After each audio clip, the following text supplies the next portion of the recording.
नमस्कार। देश की राजधानी दिल्ली से एक बड़ी खबर सामने आ रही है। दिल्ली की राजनीति में एक बार फिर भूचाल आ गया। मंगलवार को दिल्ली पुलिस ने पूर्व सीएम आतिशी को हिरासत में ले लिया। जी हां, दिल्ली की सड़कों पर गर्मा गर्म माहौल है क्योंकि आतिशी कालकाजी के भूमिहीन कैंप में झुग्गियों को तोड़े जाने का विरोध कर रही थी। हिरासत में लिए जाने से पहले आतिशी ने कड़ा बयान दिया। उन्होंने कहा, बीजेपी इन झुग्गियों को तोड़ने वाली है। आज मुझे जेल लेकर जा रही है क्योंकि मैं इन झुग्गी वालों की आवाज उठा रही हूँ। बीजेपी सीएम रेखा गुप्ता जी, आप लोगों को झुग्गी वालों की हाय लगेगी। बीजेपी कभी वापस नहीं आएगी, इन गरीबों की हाय लगेगी। इस मामले पर आम आदमी पार्टी के संयोजक और पूर्व मुख्यमंत्री अरविंद केजरीवाल ने भी अपनी प्रतिक्रिया दी। उन्होंने एक्स पर पोस्ट करते हुए बीजेपी सरकार पर तीखा हमला बोला। केजरीवाल ने लिखा, मात्र 3 महीनों में इन्होंने दिल्ली को बर्बाद कर दिया। बीजेपी सरकार पूरी दिल्ली में गरीबों की आशियाने उजाड़ रही है, लोगों को बेघर कर रही है। जब आम आदमी पार्टी गरीबों के साथ खड़ी होती है और उनकी आवाज उठाती है, तो हमारे नेताओं को गिरफ्तार कर लिया जाता है।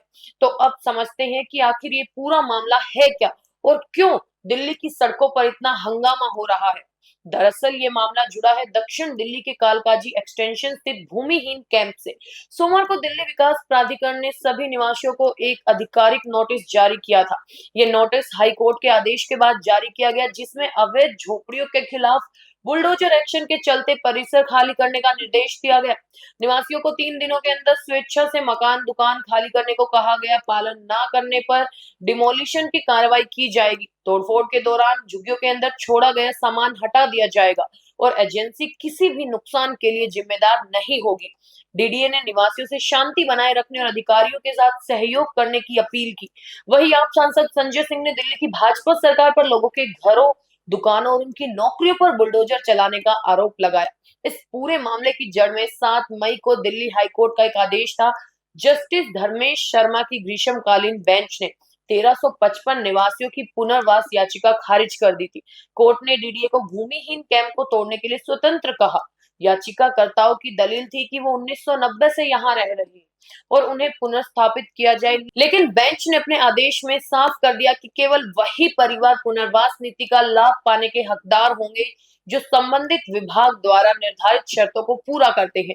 आपको बता दें कि झुग्गी झोपड़ी को हटाने और उनके पुनर्वास के लिए वर्ष 2015 में एक नीति तैयार की गई थी।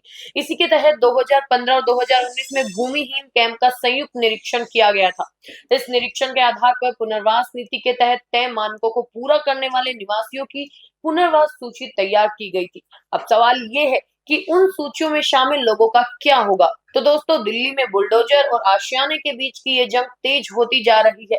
एक तरफ सरकार हाईकोर्ट के आदेश का हवाला दे रही है, तो दूसरी तरफ आम आदमी पार्टी गरीबों के हक की बात कर रही है। इस पर आपकी राय क्या है, हमें कमेंट बॉक्स में जरूर बताएं।